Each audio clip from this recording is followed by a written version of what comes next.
It's Philosophy Talk.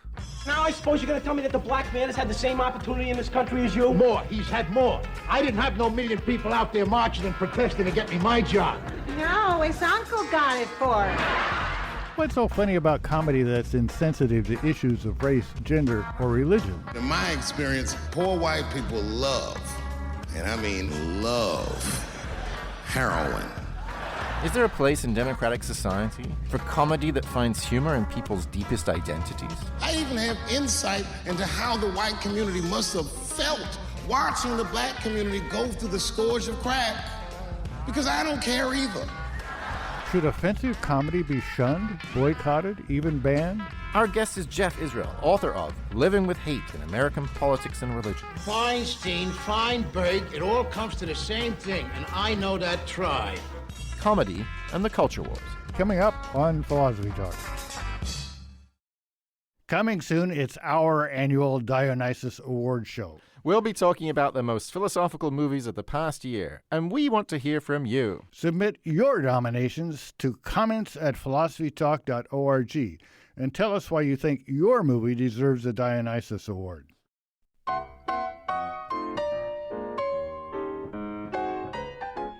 Is there comedy so offensive that it shouldn't be allowed? Do some jokes encourage bigotry and hatred? Or can edgy comedy actually be good for society? Welcome to Philosophy Talk, the program that questions everything. Except your intelligence. I'm Josh Landy. I'm John Perry. We're coming to you from the studios of KALW San Francisco. Continuing conversations that begin at Philosopher's Corner on the Stanford campus, where I direct the Philosophy and Literature Initiative, and John taught philosophy for 40 years. Today, we're thinking about comedy and the culture wars, which reminds me of something I heard. A rabbi, a priest, and an imam walk into a bar. No. Let's not start the show with an offensive joke. Oh, you misunderstand. I was going to tell you what they thought about Avicenna. What makes you think it was a joke? You haven't even heard how it goes. You young people are way too sensitive when it comes to comedy. You're ruining it for the rest of us. Like the rest of you unwoke old white guys? That's who you mean? Look, John, come on. There are real reasons to be sensitive about comedy. It can reinforce prejudice. It can normalize bigotry. Don't be silly. Come on. You got to give people some credit for knowing the difference between a joke and real intolerance. Do we, though? I mean, think about Norm Macdonald. He said he had to drop some of his jokes because, I'm going to quote Norm Macdonald here, a lot of people are idiots. You don't want to have a joke be misunderstood and then someone goes and beats up a trans person. You know what? I think Norm Macdonald had a point. Well, I don't want to disagree with you, and I certainly don't want to question the authority of Norm Macdonald on the issue of people being idiots. But I'm worried about censorship. I mean, where does it all end? I don't want comedians feeling like they can't tackle important, controversial topics because someone somewhere might get offended. Well, look, I'm totally in favor of giving comedians freedom to tackle all kinds of sensitive topics. I'm totally on board with that, but they just have to be punching up, not punching down. By that, you mean you only want comedians making fun of the rich and powerful? Yeah, exactly. Oh, Yawnsville. That's going to make for some very safe and very boring comedy. What, so you want them to make fun of the disabled, minorities, women, that kind of thing? It's not as simple as that. Comedy isn't always making fun of people, for one thing. Sometimes it's just upsetting existing preconceptions, asking difficult questions, messing up mental categories. It's a lot like philosophy or art. You know, people were deeply offended by Impressionism. And now look at it. There's a Monet in every doctor's office. You can't get a colonoscopy without seeing water lilies. That's quite a visual, John. Look, I got to say, I really like your idea of a kind of comedy that unsettles our categories. That's great. But, you know, I'm worried even then, even when comedy isn't attacking people, there could be a danger. I mean, think about the movie The Producers. It's a comedy about the Nazis. Some people found it hilarious. But, you know, if you're someone who lost family in the Holocaust, maybe you wouldn't find it funny at all. Maybe you'd think the film trivializes the suffering of millions. Well, you might think that, but by my experience, you'd probably be wrong. I mean, I don't need to tell you. There's just a long and glorious tradition in Jewish culture of what we might call gallows humor. And you know why? Because comedy is the only thing that makes life bearable. You know, as a Jewish guy, I've got to say I agree with you there, John. It reminds me of that great joke about the Jewish mother and the homeless guy where he says to her, "Help me out, lady. I haven't eaten in 3 days." And she says, "Force yourself." I'm deeply offended, Josh. That's funny, and it shows that you actually agree with me. Well, not entirely, John. I still think some jokes are just off limits. But I will admit that there's a lot to digest here, and no pun intended. Well, so you'd better force yourself, pun intended, to think about what happens when comedians violate boundaries and then face a backlash. We sent our roving philosophical reporter, Holly J. McDeed, to see if the push for political correctness is really ruining comedy. She files this report. My parents did just well enough so that I could grow up poor around white people. Dave Chappelle's Netflix special, Sticks and Stones, is controversial. For example, he says he doesn't believe the men who've accused Michael Jackson of molesting them when they were boys. Even if he did do it, you know what I mean? I know more than half the people in this room have been molested in their lives. But it wasn't no Michael Jackson, was it? Some people have called for Chappelle to be blacklisted, or canceled. But crossing the line like this isn't anything new. People have been offended by comics since there were comics. Dr. Peter McGraw is a psychology professor at the University of Colorado Boulder and an expert in the scientific study of humor. Laughter sits in this sweet spot between totally benign, something that's just purely okay, and something that is totally a violation, something that is just wrong. McGraw says what has changed, though, is the feedback is louder because of social media. But no one has ever really agreed on the ground rules of what's offensive. Because what is wrong and what is okay is seen through a person's own lens, how they end up seeing the world. So I decided to ask a few comedians and improv artists how they see it, whether they feel like audiences are often too easily offended. My name is Tony Sparks. You can find me rummaging around the Tenderloin.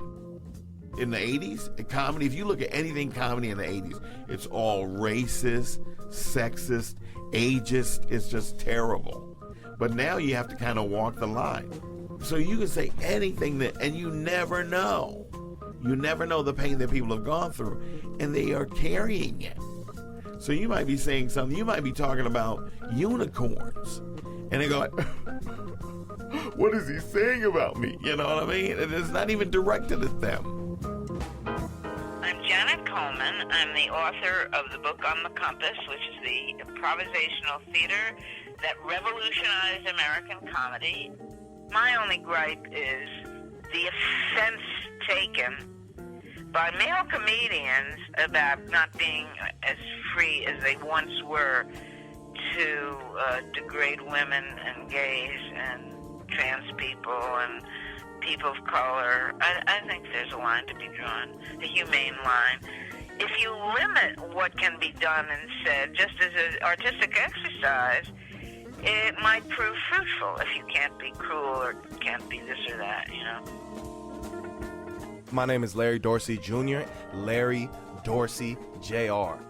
Growing up here in San Francisco, I always say San Francisco is so racist, they stopped believing racism exists, right? Yeah.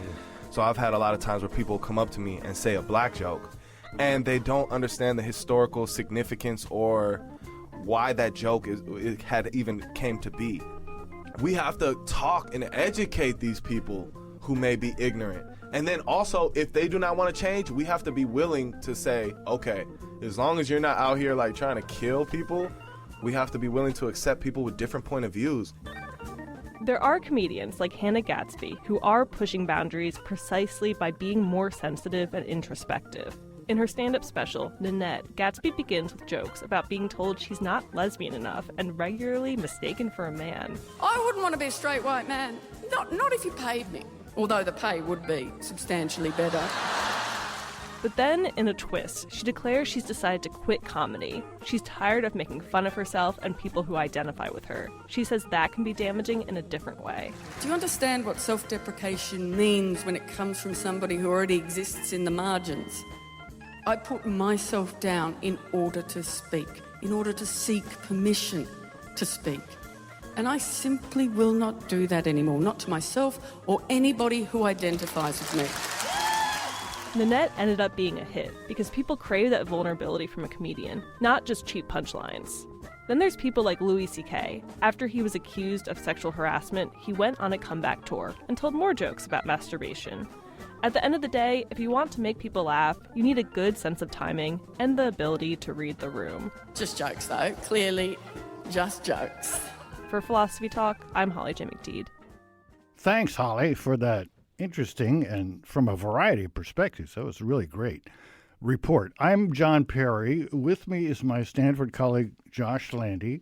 And today we're talking about comedy and the culture wars. We're joined now by Jeffrey Israel, who's a professor of religion at Williams College and author of Living with Hate in American Politics and Religion, How Popular Culture Can Defuse Intractable Differences.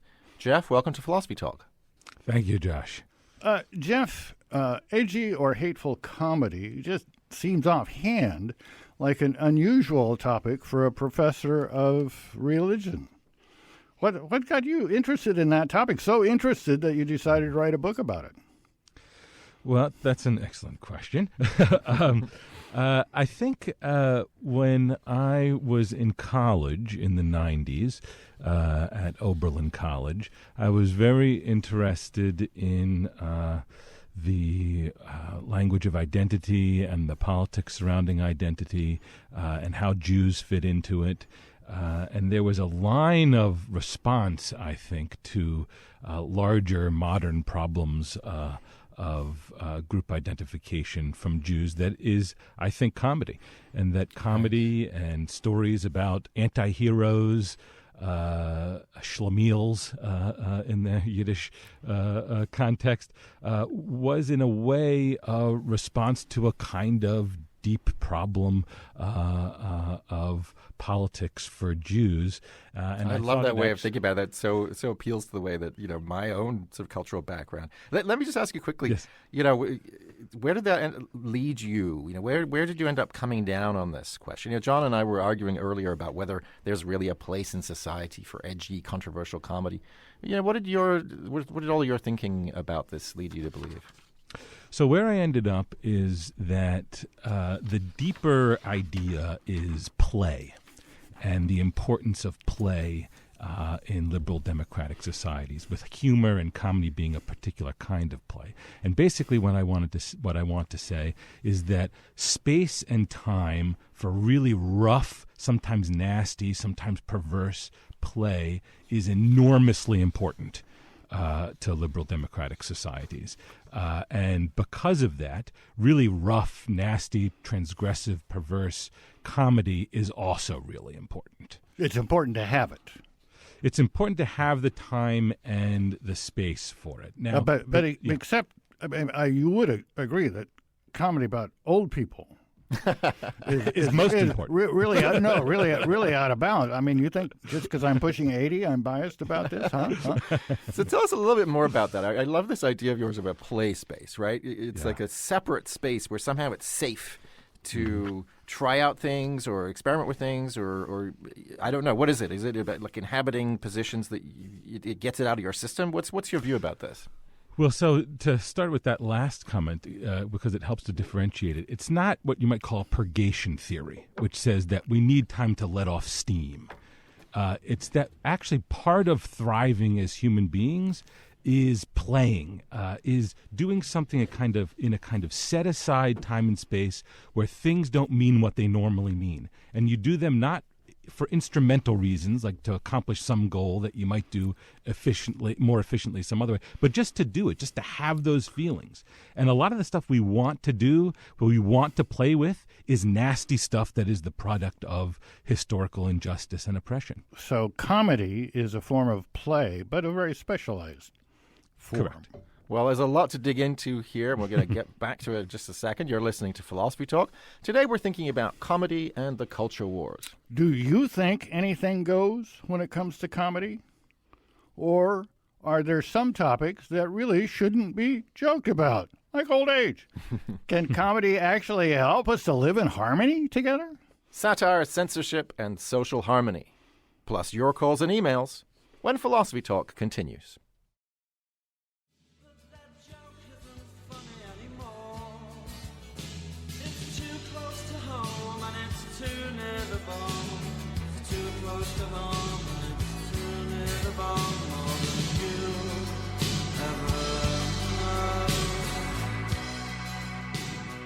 Too close to home and too near the bar. An old man walked into a bar.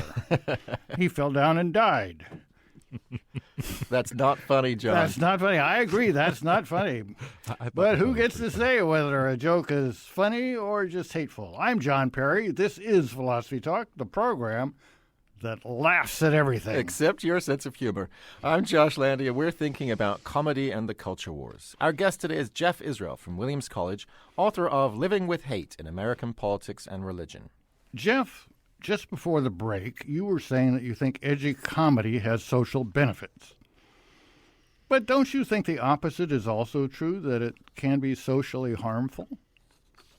In a sense, yes, but that's not really how I'd want to frame it. So I think that the way to look at comedy, if we're using this sense of a special place for and time for play that I'm describing, is to allow it to be pretty autonomous, so that what happens in the time and space of play doesn't have an inherent meaning. So all sorts of things can happen there. All sorts of emotions can emerge for the audience and for the performer. But their meaning is really a question that comes after the fact, that's external to the playing, to the laughing, to the feeling of mirth and comic amusement. So you're saying, there's the moment when you're actually watching the show. You know, you're watching the TV show, you're at the comedy, but then there's the discussion that happens afterwards. And I think about All in the Family, which you write about so brilliantly. That Norman Lear, part of his idea was to start conversations. Right, it's not the work, the political work that show was supposed to be doing, wasn't supposed to happen in the half an hour when you're watching the show. It's supposed to happen afterwards when people are sitting around and having the conversation. Is that an approximation of what you're saying? It is. And I also think it's important because you don't want to think that you know what's happening in that moment or think that it goes in any particular direction. I think we have to sort of take a certain amount of responsibility for the way that those kinds of moments become instrumental in our commentary after the fact. Because people don't, and Norman Lear talked about this all the time, actually, when people would argue with him about All in the Family. He was trying to be funny. It was, and what he thought was funny was going to hit hard. That's where the funny was, and he knew that something would come after, but the political the consequences would be in that coming after, not in the thing in itself. So let me give you an example. Stephen Colbert. Now, Stephen Colbert is an important part of my life. I don't want to disclose my political point of view, but my wife and I make it through the day watching some CNN, watching some CBS, watching this, that, and the other thing, and what kind of breaks the depression and allows us to get to sleep is Stephen Colbert. But he is nasty. Now, arguably, he's hitting up. I mean, but what's going on there? I don't think we're just playing. We're taking his meaning very seriously. How should we think of that? Well, so there's a couple options here. One is to read it as satire, which is something a little bit different than the kind of humorous playing that I'm talking about. Mm-hmm. Satire is an attempt to achieve a political goal using rhetorical elements of humor and comedy, etc. Right? The playing that I'm talking about is sort of self-sufficient in its meaning. You want to feel the emotions of outrage, but it's not obvious where those go. And you could even allow yourself to feel somebody else's outrage about things you don't even care about in the moment of humorous play. Now, the tricky thing is that it's not obvious that anything in particular is satire or humorous play. This process of framing, deciding that, well, this is playing and this is not playing, this is instrumental, that, unfortunately, because it's very difficult, is also a responsibility, I think, of democratic citizenship, one that we don't articulate as such, and it's been my goal to try to make more salient, which is how to frame the different times and spaces that we navigate, and that those are always inevitably contestable and can't be resolved. That actually gets us to an email we received from Bob in Richmond. Bob asks, what is it that makes it funny attack or deride people in certain settings when it would be inappropriate in others. That seems to go to what you're just saying, Jeff. Yeah, and I mean, it's hard to answer that because it's usually very specific to the setting, what makes it funny.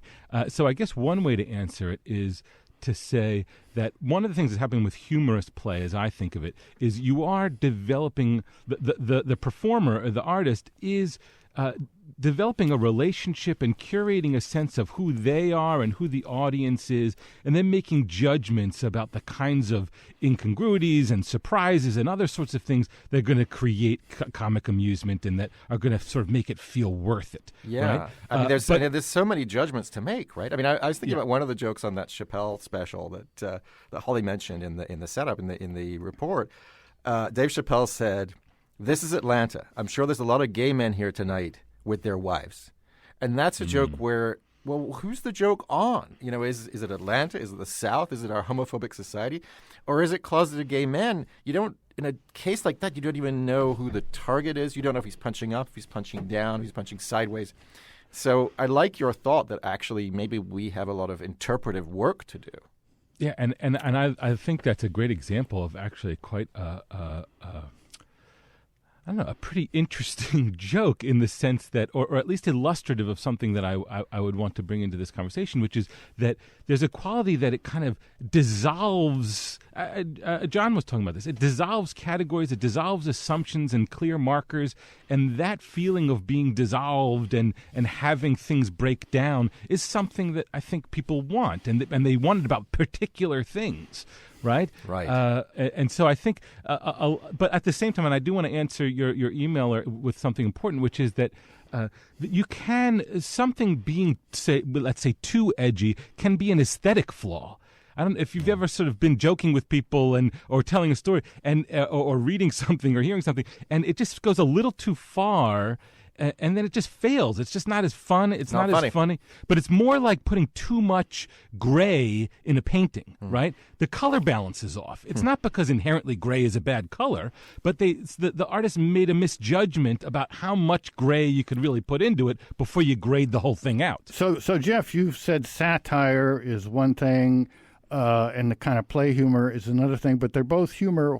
So, as a philosopher, what's the essence of humor? You discuss this in your book, but say a little bit about it here. Yeah. I mean, easy question. You only spent 3 or 4 chapters on it. Yeah. I mean, I think it's a very complicated thing to answer, but I do think that the best way to think about it is in terms of incongruity, and there are lots of different kinds of humor theories. I know you've done shows on this in the past. I've listened to them on theory of comedy and humor. And some people talk about it in terms of relief or in terms of registering a sense of superiority. But I think something that the incongruity theory can do, married with an idea of play that I offer, is that what you're doing with comedy is often sort of setting things aside in this framework. So you've created a special framework where things are set aside for a special kind of non-instrumental activity, and in that context, you've offered something incongruous or deflationary, or there's been some kind of action that juxtaposes things oddly and interestingly and surprisingly, and that feature in that context gives you a kind of feeling of mirth, a sense of levity and fun. And when you have those factors, you have usually what we're calling humor and comedy. And that relies... That's a great definition. Yeah. You're listening to Philosophy Talk. Today we're thinking about comedy and culture with Jeff Israel from Williams College. And we have Ed from San Francisco on the line. Welcome to Philosophy Talk, Ed. What's your comment or question? Okay, well, I don't know. I had a kind of a complicated situation on the using of a word. It was, I was driving an Uber, and I had a black customer, and we were getting along fine, and this guy was going to wannabe movie maker. And he was a big fan of Eddie Murray. And I quoted him something from Eddie Murray that I thought was very funny. I used an N-word doing it. And he basically was telling me that I didn't have the right to use that word in retelling the story. The story was a complicated use of the word where he was trying to pretend he was a writer getting into a hotel. And he claimed, well, you're not letting me in here because I'm an N-word. And I thought it was a clever thing on both sides, on fake liberalism and sometimes black people have been known to use the fact that they were oppressed to gain things. So what do you think, Jeff? What I'm wondering is, was I a racist? Is what I'm wondering. Okay. I would say there's two questions here. One, is there something objectively wrong about such a joke?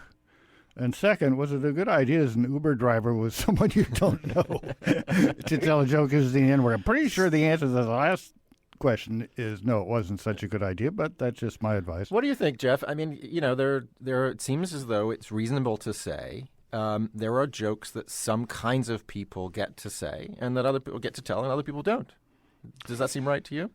It does, and I think something about my view about this I think might be helpful to introduce here, because I think I'm afraid Ed, that it was probably it was a terrible idea to introduce this in the context of that kind of interaction in a kind of public context where you're a driver, and with no offense to Ed, obviously he meant well. Ed, he found it funny, and he was. We're all doing our best, but right. but I think it's really important that two tracks are going at the same time if you're going to have time and space for really nasty play with really nasty words like that word, right? And that other track is what we might call a political track, where when we're interacting with people in everyday life, especially in sort of social, economic, political life as we normally talk about them, we really have to be careful to figure out how to be respectful and really appreciate each other's shared stake in a very difficult life under very unjust circumstances that we all live in. So that kind of space, it's really important to be careful and thoughtful with how those interactions unfold, precisely because the safer people feel in public life, in those kinds of contexts, the more openness there is to playing around with things in the times and spaces of play. So that does strengthen what you were saying earlier, right? Because the idea that, you think of some jokes. Some jokes are meant to be recycled, like viruses. They spread and everyone tells them and retells them. Other jokes, it seems like the point of them is to have them in a safe space, in this space where one person gets to say it or one category of person.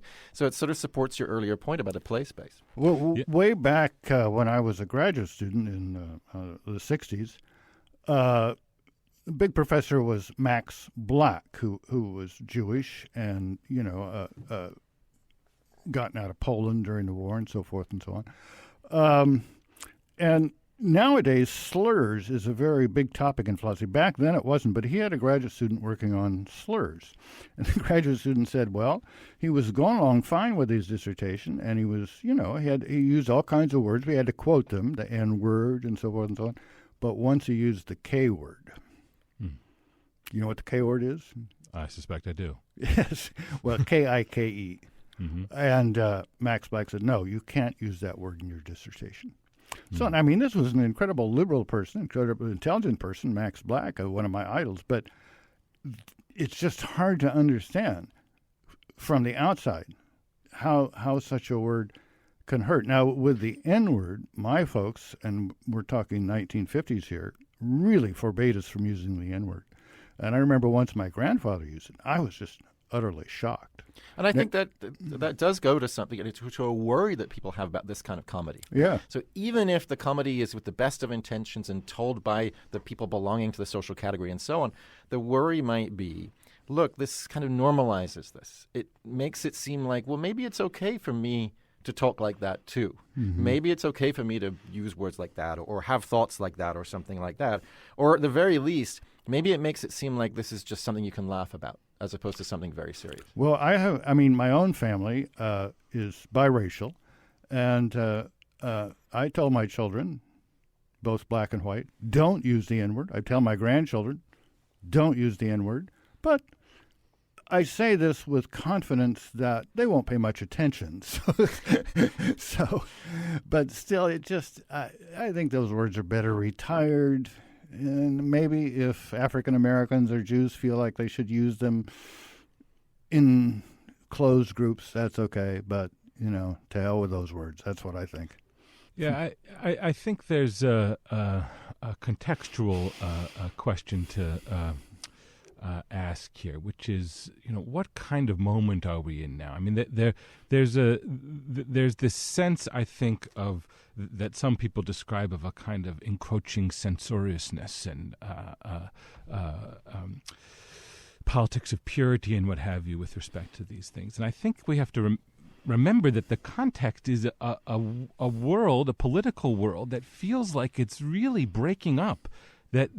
So people feel deeply and profoundly insecure. People who were already located under structures of oppression and injustice feel, if maybe there was some sense in the Obama years that there was progressive momentum. I mean, in the Trump years, it feels like things are collapsing. So this is a terrible time, really, to be experimenting with edgy stuff, as you've been calling it, because people just really feel very legitimately threatened. And I think we shouldn't underestimate the extent to which people who would feel more secure in public political life, feel more fundamentally respected by our basic institutions, really actually would be open to a lot more than we fully appreciate. Yeah. Because people like to. I mean, this as a scholar of religion, I'm always putting this into the context of the wild and crazy stuff that people like to play with, right? And what we need, sacrifices and the right. And what we need is I love your point. If we had a better society, we could maybe handle a lot more experimentation. But in the society we're living in now, maybe we need to be a little bit more careful. You're listening to Philosophy Talk. We're thinking about comedy and the culture wars with Jeff Israel from Williams College, author of Living with Hate in American Politics and Religion. We often think about what comedians should do differently. But is there anything we should do differently? How do we become cooler consumers of comedy? Laughing smarter, laughing harder when Philosophy Talk continues.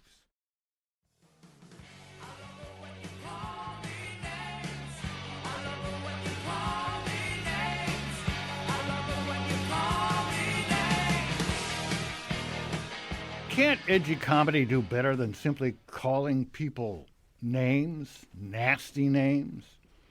I'm John Perry, an old codger, an old fart, and this is Philosophy Talk, the program that questions everything. Except your intelligence and your age.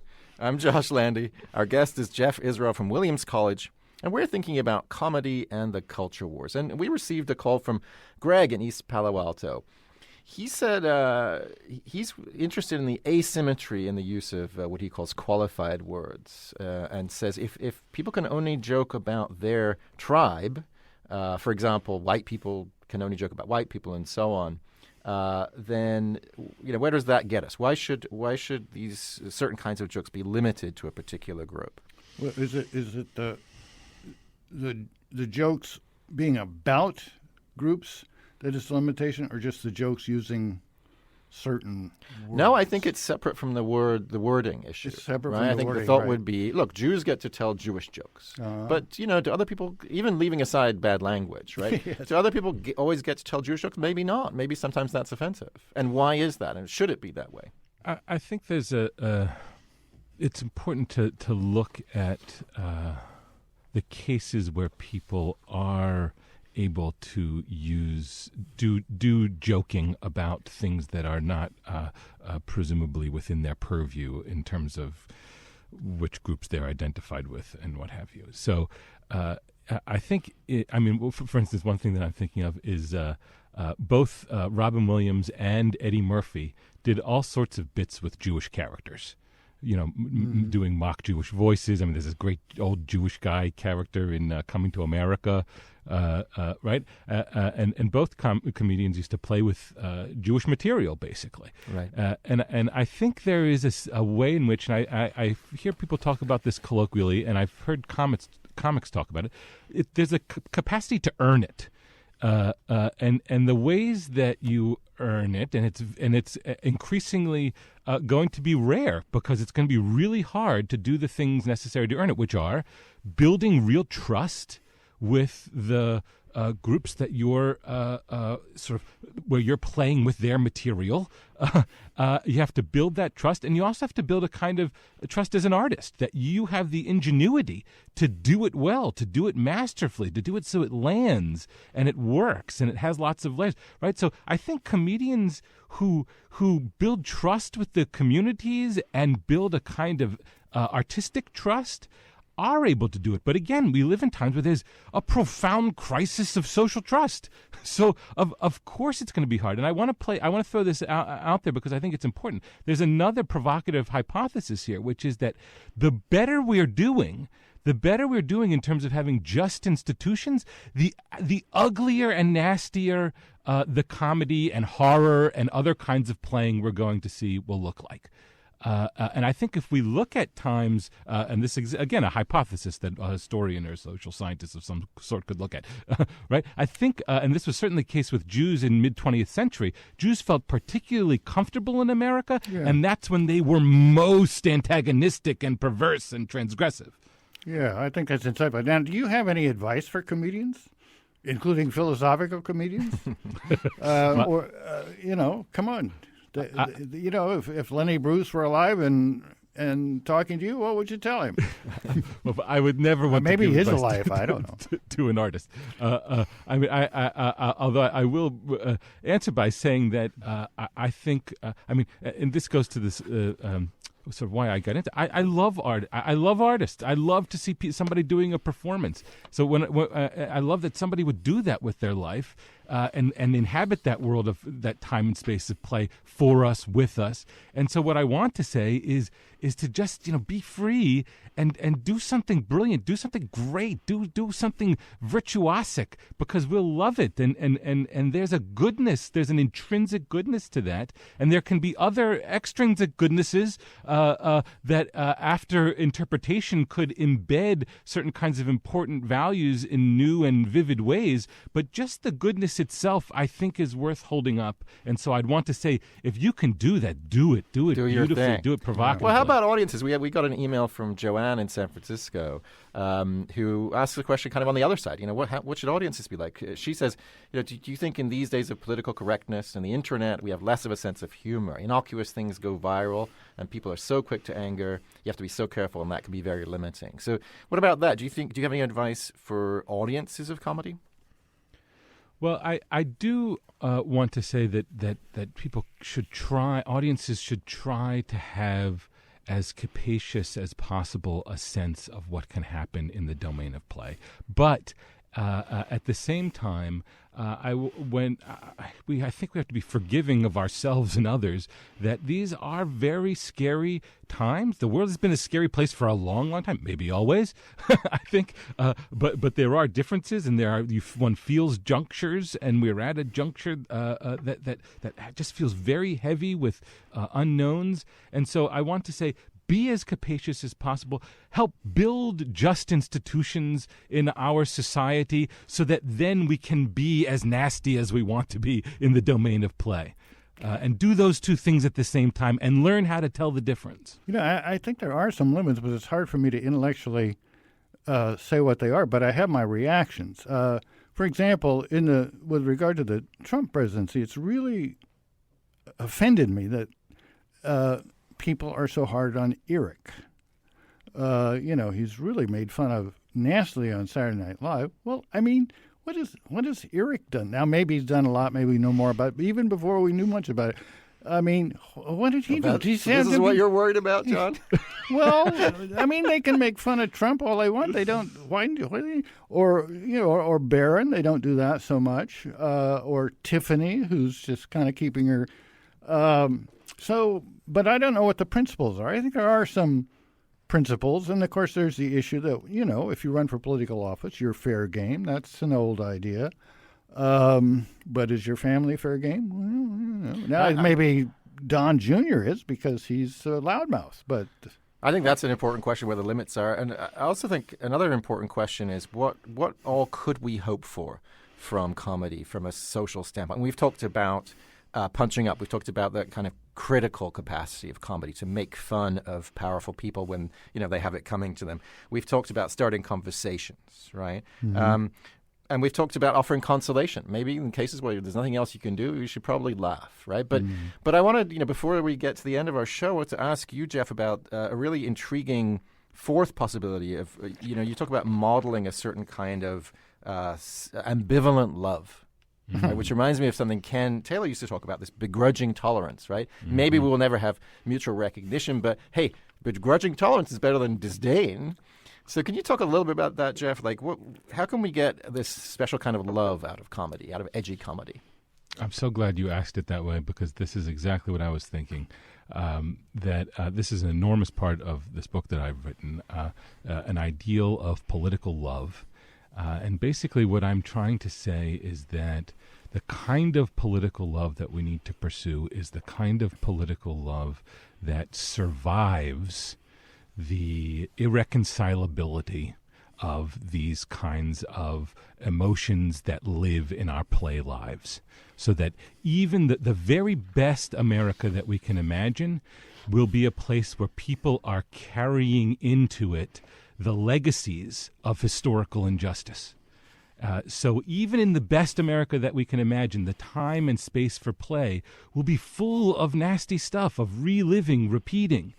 And so when we survive our rough playing together and still hold on to see each other as people owed fundamental rights and entitlements as human beings and as members of this political society, if we can have a love that can include ongoing resentment, a love that can even include a kind of playing with hate and not forgiving and grudges, if we can have the mature political love that does these things at the same time, that sees your neighbor as someone who is profoundly owed real compassionate and just institutions, and at the same time allows you and even shares with you sometimes a raucous time and space of play where we ritualize and play with all of the nastiness that's baked into who we are and play together.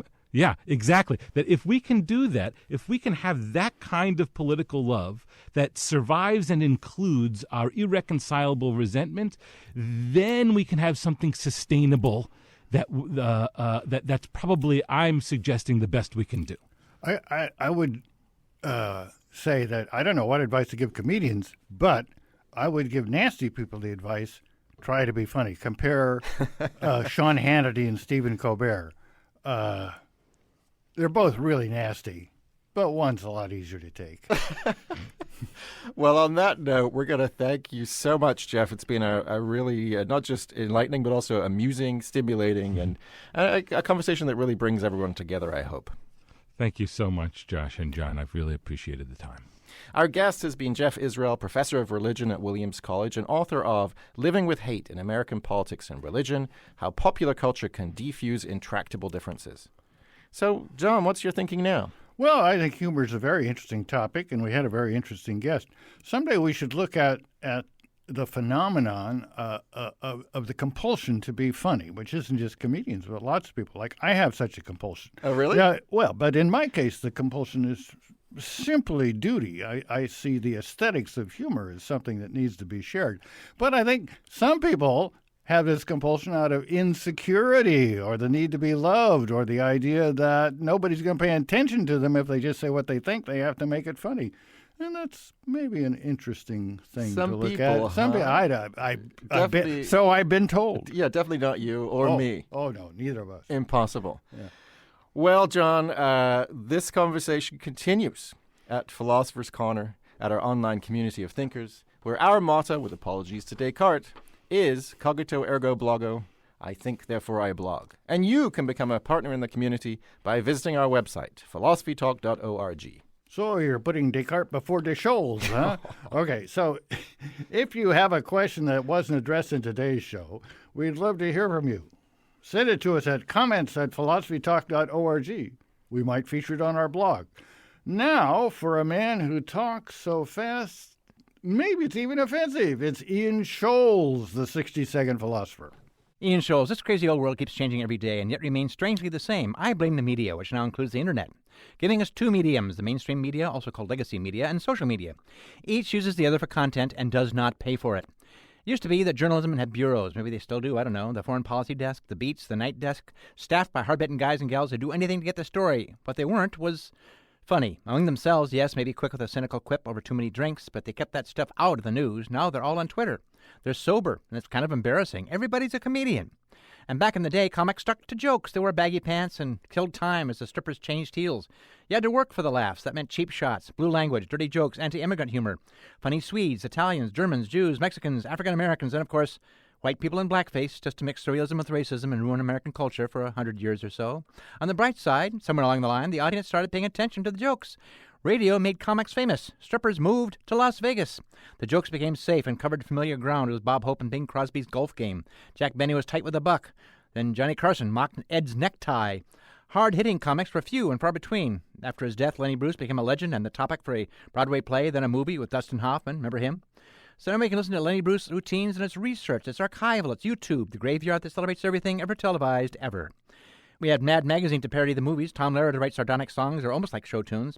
And show tunes, the lyrics changed to make fun of Lyndon Johnson. We had the First Family LP, which made fun of JFK, then onward and upward to National Lampoon, Saturday Night Live, Spy. Zines and comics gave us all new context and willingness to laugh at everything from Grandma to Vietnam to apple pie. Comedy is based on things we will recognize and remember, which means saying more cowbell will always be funny. But there's a shared context that changes all the time. The context caretakers have changed as well. Time magazine, for example, was a keeper of the cultural template, slightly out of phase, the zeitgeist as it was 6 months ago. Time might not see all the movies, but it'll let you know what movies said about the culture. According to the editor, a bald white guy with a pipe who always had a brief essay in front of the magazine that nobody ever read. All that has changed.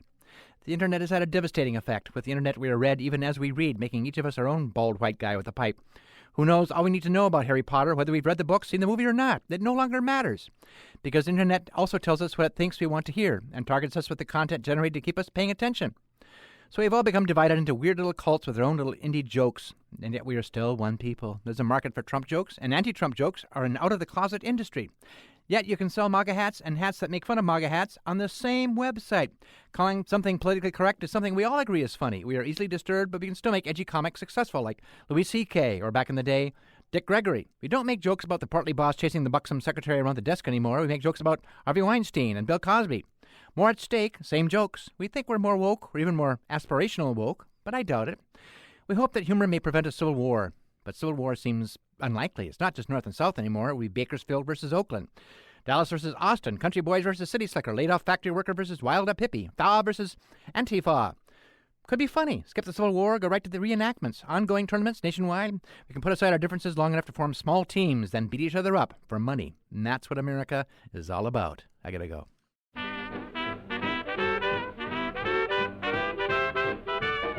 Philosophy Talk is a presentation of KALW, local public radio San Francisco, and the trustees of Leland Stanford Junior University, copyright 2020. Our executive producer is Tina Pamantuan. The senior producer is Devin Strolovich. Laura McGuire is our director of research. Cindy Prince-Baum is our director of marketing. Thanks also to Merle Kessler, Angela Johnston, and Lauren Schechter. Support for Philosophy Talk comes from various groups at Stanford University and from our partners at our online community of thinkers. The views expressed or misexpressed on this program do not necessarily represent the opinions of Stanford University or of our other funders. Not even when they're true and reasonable. The conversation continues on our website, philosophytalk.org, where you too can become a partner in our community of thinkers. I'm John Perry. And I'm Josh Landy. Thank you for listening. And thank you for thinking. You don't want to get uptight about it, Mr. Bunker. There's nothing to be ashamed of being Jewish. But I ain't Jewish. Look at that. Look at that. See the way he uses his hands when he argues? Huh? Very Semitic gesture.